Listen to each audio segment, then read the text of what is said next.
Hello friends, welcome back to my YouTube channel. ಎಲ್ಲರೂ ಹೇಗಿದ್ದಾರೆ? ಎಲ್ಲರೂ ಚೆನ್ನಾಗಿದೆ ಅಂದ್ಕೊಂಡಿದ್ದೀನಿ. ನಾನು ನಿಮ್ಮ ಪ್ರೀತಿಯ ಸಿಂಚನ. ಬೆಳಿಗ್ಗೆ 4:45ಗೆ ಎದ್ದು ಒಂದು ಲೋಟ ಬಿಸಿನೀರು ಕುಡಿದು ವರ್ಕೌಟ್ ಮಾಡೋದಕ್ಕೆ ಹೋದೆ. ವರ್ಕೌಟ್ ಅಂದರೆ ಮನೆಯಲ್ಲೇ ಮಾಡೋದು, ನಾನು ವ್ಯಾಯಾಮ ಮಾಡ್ತಿದ್ದೆ. ಈ ಥರ ವರ್ಕೌಟ್ ಮುಗಿಸ್ಕೊಂಡು ಬಂದೆ. ಸೊ ಗಾಳಿ ದೇವರೆಲ್ಲ ಹೋಗಿ ಫಣಿಸ್ತಾ ಇದ್ದೀನಿ. Fresh feel ಆಗಬೇಕಲ್ಲ.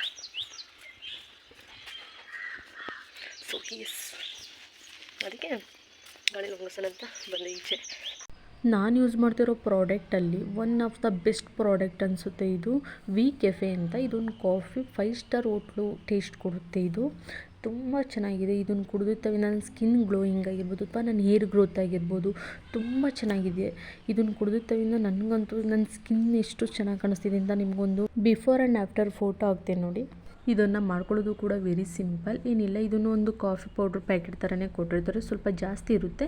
ಇದನ್ನು ಪ್ಯಾಕೆಟ್ ಓಪನ್ ಮಾಡಿಕೊಂಡು ನೀವು ಕುಡಿಯೋಂಥ ಟೀ ಲೋಟದೊಳಗೆ ಈ ಪ್ಯಾಕೆಟ್ ಒಳಗಿರೋ ಪೌಡ್ರನ್ನ ತೊಳಿಗೆ ಹಾಕ್ಕೊಂಡು ಕುದೀತಾ ಇರೋ ನೀರನ್ನ ಆ ಲೋಟದೊಳಗೆ ಹಾಕ್ಕೊಂಡು 2 ಮಿನಿಟ್ಸ್ ಸ್ಪೂನಲ್ಲಿ ಮಿಕ್ಸ್ ಮಾಡಿಕೊಂಡ್ರೆ ತುಂಬ ಟೇಸ್ಟಿಗಿರೋ ಕಾಫಿ ರೆಡಿ ಆಗಿಬಿಡುತ್ತೆ. 5 ಮಿನಿಟ್ಸ್ ಸಾಕು ಅದನ್ನು ಮಾಡ್ಕೊಳ್ಳೋದಕ್ಕೆ. ನಾನು ಅಮ್ಮ ಅಷ್ಟೇ ಕುಡಿಯೋದು. ಅಪ್ಪನಿಗೆ ಇಲ್ಲಿ ಟೀ ಕಾಯಿಸ್ಕೊಡ್ತಿದ್ದೆ. ಅಪ್ಪನಿಗೆ ಟೀ ಕೊಟ್ಬಿಟ್ಟು ನಾನು ಕಾಫಿ ಕುಡಿಯೋದಕ್ಕೆ ಈಚೆ ಬಂದೆ. ನಿಮಗೂ ಇದೇ ಥರ ಕಾಫಿ ಬೇಕು ಅಂತಂದರೆ ಕಾಮೆಂಟ್ ಬಾಕ್ಸಲ್ಲಿ ಮೆಸೇಜ್ ಮಾಡಿ. ಇದ್ರ ಬಗ್ಗೆ ಇನ್ನೂ ಹೆಚ್ಚು ಇನ್ಫಾರ್ಮೇಷನ್ ಕೊಡ್ತೀನಿ. ನಿಮ್ಗೆ ಇಷ್ಟ ಇತ್ತು ಅಂತಂದರೆ ಕಾಮೆಂಟ್ ಬಾಕ್ಸಲ್ಲಿ ಕಾಮೆಂಟ್ ಮಾಡಿ. ಖಂಡಿತವಾಗ್ಲೂ ಇದ್ರ ಬಗ್ಗೆ ನಾನು ನಿಮ್ಗೆ ಇನ್ನೂ ಹೆಚ್ಚು ಇನ್ಫಾರ್ಮೇಷನ್ ಕೊಡ್ತೀನಿ. ಖಂಡಿತವಾಗ್ಲೂ ಇದನ್ನು ನಾನು ನಮ್ಮ ಹಾಫ್ ತೊಗೊಳ್ತೀವಿ. ಏನೂ ಗೊತ್ತೇನೋ, ನಾವು ಜೀವನದಲ್ಲಿ ಒಳ್ಳೆ ದಾರಿಲಿ ನಡೀತಾ ಇದ್ದೀವಿ ಅಂತ ಅಂದರೆ ಅವ್ರ ಬಗ್ಗೆ ಯೋಚನೆ ಮಾಡೋದನ್ನು ಬಿಡಬೇಕು. ನೀವಾಗ ಈ ವಿಡಿಯೋ ನೋಡಿದ್ರೆ ಅವ್ರೇನು ಅನ್ಕೋತಾರೋ ಇವ್ರೇನು ಅನ್ಕೋತಾರೋ ಅಂತ ನಾವು ಯೋಚನೆ ಮಾಡ್ಕೋತಿದ್ರೆ ನಾವು ಅಲ್ಲೇ ಇರಬೇಕಾಗುತ್ತೆ. ಅದನ್ನು ಬಿಟ್ಟು ನಾವು ಒಳ್ಳೆ ದಾರಿಲಿ ನಡೀತಿದ್ದೀವಿ ಅಂತ ನಮ್ಗೆ ಅನಿಸುತ್ತಾ, ನಮ್ಮ ತಂದೆ ತಾಯಿಗೆ ಅನಿಸುತ್ತಾ, ರಿಲೇಷನ್ಶಿಪ್ಪಲ್ಲಿ ಅನಿಸುತ್ತಾ, ಸಾಕಷ್ಟೇ.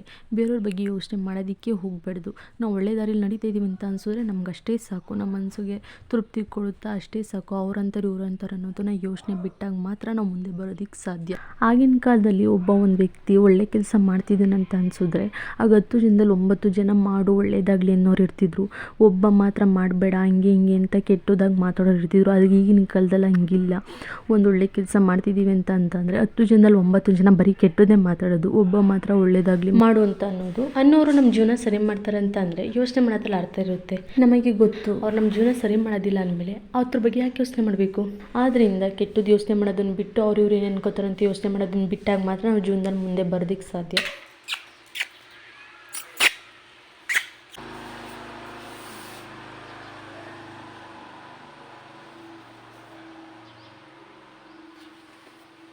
ತುಂಬ ಹೊಟ್ಟೆ ಸಿದಿತು, ಏನಾರು ತಿನ್ನಬೇಕು ಅನಿಸ್ತು. ಕಣ್ಣಿಗೆ ಕಂಡಿದ್ದು ಸೌತೆಕಾಯಿ ಮತ್ತು ಕ್ಯಾರೆಟ್.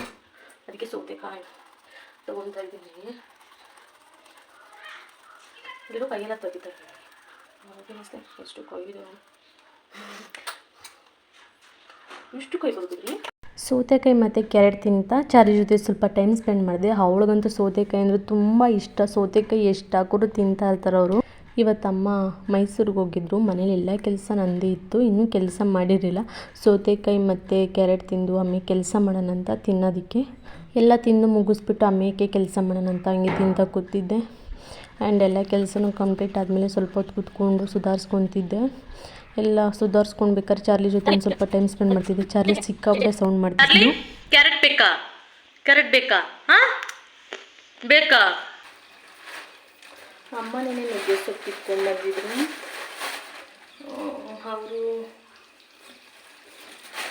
ಏನಾದರೂ ಮಾಡಿಕೊಡು ಅಂತಂದರು. ನಿನ್ನೆ ಸಾಂಬಾರಿತ್ತು ಅಂತ ನಾನು ಮಾಡೋದಕ್ಕೆ ಹೋಗಿರಲಿಲ್ಲ.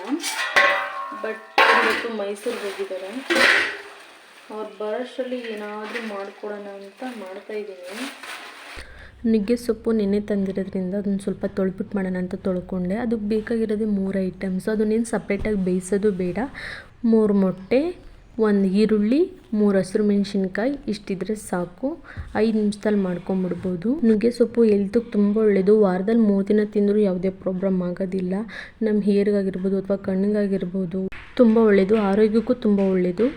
ಈರುಳ್ಳಿ ಮತ್ತು ಹಸಿರು ಮೆಣಸಿನ್ಕಾಯಿ ಎಲ್ಲನೂ ಕ್ಲೀನಾಗಿ ಕಟ್ ಮಾಡ್ಕೊಂಡಾದ್ಮೇಲೆ ಸ್ಟವ್ ಹಚ್ಚಿ ಒಂದು ಬಾಣಲೆ ಮಡಿಕೊಂಡು ಸ್ವಲ್ಪ ಎಣ್ಣೆ ಹಾಕ್ಕೊಂಡು ಕಟ್ ಮಾಡ್ಕೊಂಡಿರೋ ಹಸಿರು ಮೆಣಸಿನ್ಕಾಯಿ ಮತ್ತು ಈರುಳ್ಳಿನ ಸ್ವಲ್ಪ ಎಣ್ಣೆಯಲ್ಲಿ ರೋಸ್ಟ್ ಮಾಡಿಕೊಂಡ್ರೆ ತುಂಬ ಚೆನ್ನಾಗಿರೋ ಫ್ಲೇವರ್ ಕೊಡುತ್ತೆ. ಸ್ವಲ್ಪ ಕ್ಲೀನಾಗಿ ರೋಸ್ಟ್ ಮಾಡಿಕೊಂಡ್ರೆ ಇನ್ನೂ ಚೆನ್ನಾಗಿ ಫ್ಲೇವರ್ ಕೊಡುತ್ತೆ. ಇದಾದಮೇಲೆ ಸ್ವಲ್ಪ ನುಗ್ಗೆ ಸೊಪ್ಪು ಕ್ಲೀನಾಗಿ ನೀರೆಲ್ಲ ಸೋದಾದ್ಮೇಲೆ ನುಗ್ಗೆ ಸೊಪ್ಪು ಹಾಕಿ ಕ್ಲೀನಾಗಿ ಅದನ್ನು ರೋಸ್ಟ್ ಮಾಡ್ಕೊಬೇಕು ಬೇಯೋವರೆಗೂ.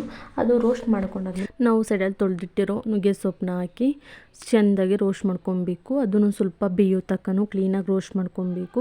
ಅದು ಕಂಪ್ಲೀಟಾಗಿ ಬೆಂದಾದ್ಮೇಲೆ ನೋಡಿ, ಕಂಪ್ಲೀಟಾಗಿ ಬೆಂದಾದ್ಮೇಲೆ ಅದು ಈ ಥರ ಕಾಣಿಸುತ್ತೆ. ಅದು ಕಂಪ್ಲೀಟಾಗಿ ಬೆಂದಾದ್ಮೇಲೆ ನಿಮ್ಗೆ ಎಷ್ಟು ಬೇಕಷ್ಟು ಮೊಟ್ಟೆ, ನಾನಿಲ್ಲಿ 3 ಮೊಟ್ಟೆ ಹಾಕೊತಿದ್ದೀನಿ. ಸಾಕು, ನಮ್ಮ ಮನೇಲಿದೆ 3 ಜನ, ಅದಕ್ಕೆ ನಾನಿಲ್ಲಿ 3 ಮೊಟ್ಟೆ ಹಾಕೊತಿದ್ದೀನಿ. ನಿಮ್ಗೆ ಎಷ್ಟು ಬೇಕು ನೀವು ಅಷ್ಟು ಹಾಕೊಬೋದು. 3 ಮೊಟ್ಟೆ ಹಾಕೊಂಡಾದ್ಮೇಲೆ ಅದನ್ನು ಕ್ಲೀನಾಗಿ ರೋಸ್ಟಾಗಿ ಬೇಯಿಸ್ಕೊಬೇಕು.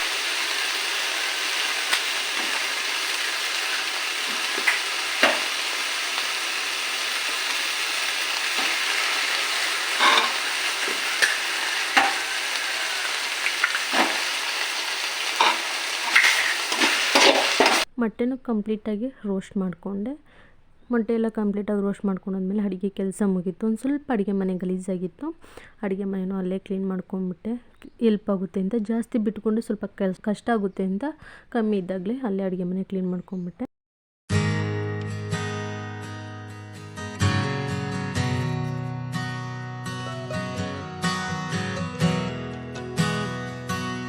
ಕಂಪ್ಲೀಟಾಗಿ ಎಲ್ಲ ಹುರ್ಕೊಂಡಾದ್ಮೇಲೆ ಯಾವ ಥರ ಕಾಣಿಸ್ತಿದೆ ಅಂತ ನೀವೇ ನೋಡ್ಬೋದು. ತುಂಬ ಚೆನ್ನಾಗಿತ್ತು, ತುಂಬ ಟೇಸ್ಟ್ ಇತ್ತು. ಇದೆ ನುಗ್ಗೆ ಸೊಪ್ಪು ಇದ್ದಾಗ ನಿಮ್ಗೆ ಸಾಂಬಾರು ಮಾಡೋದಕ್ಕೆ, ಉಪ್ಸಾರು ಮಾಡೋದಕ್ಕೆ ಇಷ್ಟ ಇಲ್ಲ ಅಂದಾಗ ಸಿಂಪಲ್ಲಾಗಿ ಒಂದು ತಿನ್ನಬೇಕು ಅನ್ಸ್ದಾಗ ಈ ಥರ ಮಾಡಿಕೊಂಡ್ರೆ ತುಂಬ ಚೆನ್ನಾಗಿರುತ್ತೆ. ನೀವು ಮನೇಲಿ ಟ್ರೈ ಮಾಡಿ. ಹಂಗೆ ಈ ಕಡೆ ಸ್ವಲ್ಪ ವಾಕ್ ನಂಗೆ ಬಂದಿರಬೇಕಲ್ಲ, ನಮ್ಮ ಹಂಗೆ ಓಡಾಡೋದು ಬೇಜಾರಾಗ್ತಾ ಇದೆ ಮಾಡ್ತಾವೆ ಸುಮ್ಮನೆ ತುಂಬಿತು. ಸೊ ನಿಮ್ಮ ಲೈಫ್ನಲ್ಲಿ ಯಾರು ನಿಮಗೆ ಹೆಲ್ಪ್ ಮಾಡ್ತಾರೆ, ನಾನಿದ್ದೀನಿ, ನಾನು ಸಪೋರ್ಟ್ ಮಾಡ್ತೀನಿ, ನೀನು ಮಾಡು ಅಂತ ಅನ್ನೋ ಒಂದು ಹೆಲ್ಪಿಂಗ್ ನೇಚರು ಅಥವಾ ನಿಮಗೆ ಬೆನ್ನೆಲುಬಾಗಿ ನಿಂತರು ಸಪೋರ್ಟ್ ಮಾಡೋಂಥದ್ದು ಯಾರಿದ್ದಾರೆ? ಸೊ ನನ್ನ ಲೈಫಲ್ಲಿ ನಾನು ಈ ಥರ ಮಾಡ್ತಾಯಿದ್ದೀನಿ. ಯೂಟ್ಯೂಬ್ ಬ್ಲಾಗ್ಗಳು ಸ್ಟಾರ್ಟ್ ಮಾಡ್ತಾಯಿದ್ದೀನಿ ಯೂಟ್ಯೂಬಲ್ಲಿ ಅಂತ ಹೇಳಿದಾಗ ಫಸ್ಟು ಬೇಡ ಅಂತಲೇ ಹೇಳಿದ್ದು.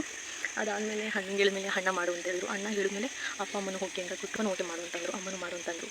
ಅಣ್ಣ ಜಾಸ್ತಿ ಓಕೆ ಮಾಡು, ಏನೋ ಮಾಡ್ತಾಯಿದ್ಯಾ, ಒಳ್ಳೇದಾಗಲಿ, ನನಗೆ ಈ ಥರ ಬರೋದಿಲ್ಲ ಅಂತ ಹೇಳಿದ. ಓಕೆ ಲೈಫಲ್ಲಿ ಸುಮ್ಮನೆ ಕೂತಿರ್ಬಾರ್ದು ಅಂತ ಸ್ಟಾರ್ಟ್ ಮಾಡಿದ್ದೀನಿ. ನಿಮ್ಮ ಸಪೋರ್ಟ್ ನನಗೆ ತುಂಬ ಇಂಪಾರ್ಟೆಂಟ್ ಆಗಿದೆ. ಸಪೋರ್ಟ್ ಮಾಡಿ, ನನ್ನ ಕೈಲಾದಷ್ಟು ನಾನು ನಿಮಗೆ ಒಳ್ಳೊಳ್ಳೆ ವಿಚಾರದಲ್ಲಿ ಇರ್ತೀನಿ. ಓಕೆ ಡನ್, ಬನ್ನಿ ಹೋಗೋ, ಲೆಟ್ಸ್ ಗೋ. ನಾನು ಹುರಿದಿರೋ ನುಗ್ಗೆ ಸೊಪ್ಪು ತಿಂದು ಹಸು ಮೇಯ್ಸೋಣ ಅಂತ ಹೊಲ್ದ ಹತ್ರ ಬಂದೆ. ಹಸು ಮೇಯಿಸ್ಕೊಂಡು ಸ್ವಲ್ಪ ಹೊತ್ತು ಅಲ್ಲೇ ಕಾಲ ಕಳೆದು ಅಪ್ಪ ಹೊರಗಡೆ ಹೋಗಿದ್ರು, ಇಲ್ಲೋ ನಾನೇ ಹಸು ಮೇಯ್ಸೋಕ್ಕೆ ಬಂದೆ. ಫ್ರೆಂಡ್ ಕಾಲ್ ಮಾಡಿದ್ರು, ಫ್ರೆಂಡ್ ಜೊತೆ ಒಂದು ಸ್ವಲ್ಪ ಫೋನಲ್ಲಿ ಮಾತಾಡಿ ಅಲ್ಲಿಂದ ಬಂದು ಊಟ ಮಾಡಿ ಸ್ವಲ್ಪ ಹೊತ್ತು ಕೂತಿದ್ದು ಆನಂತರ ಮಲ್ಕೊಂಡೆ. ಇದು ನನ್ನ ಫಸ್ಟ್ನೇ ಬ್ಲಾಗ್, ಅಂದರೆ ಲಾಂಗ್ ವಿಡಿಯೋ. ಇದರಲ್ಲಿ ಏನು ತಪ್ಪಿದೆಯೋ ಸರಿ ಇದೆಯೋ ನನಗೆ ಗೊತ್ತಿಲ್ಲ. ನನಗೆ ಗೊತ್ತಿದ್ದಷ್ಟು ಇನ್ಫಾರ್ಮೇಷನ್ ನಿಮ್ಗೆ ನೀಡಿದ್ದೀನಿ. ಇದು ನನ್ನ ಡೇ ಇನ್ ಮೈ ಲೈಫ್ ಆಗಿತ್ತು. ಈ ಬ್ಲಾಗ್ ನಿಮ್ಗೆ ಇಷ್ಟ ಆಗಿದೆ ಅಂದ್ಕೊಂಡಿದ್ದೀನಿ. ಈ ವಿಡಿಯೋ ಇಷ್ಟ ಆಗಿದ್ರೆ ಎಲ್ಲರೂ ಲೈಕ್ ಮಾಡಿ, ಸಬ್ಸ್ಕ್ರೈಬ್ ಮಾಡಿ, ಪ್ಲೀಸ್ ನನ್ನ ಚಾನಲ್ ಸಪೋರ್ಟ್ ಮಾಡಿ, ಏನಿದ್ರು ಕಮೆಂಟ್ ಮಾಡಿ. ನಾನು ಮಾಡೋವಂಥ ವಿಡಿಯೋ ಅಪ್ಲೋಡ್ ಮಾಡಿದ ತಕ್ಷಣ ನಿಮ್ಗೆ ಬರಬೇಕು ಅಂದರೆ ಕೆಳಗಡೆ ಇರೋ ಬೆಲ್ ಐಕಾನ್ ಮೇಲೆ ಕ್ಲಿಕ್ ಮಾಡಿ. ಎಲ್ರಿಗೂ ಬಾಯ್.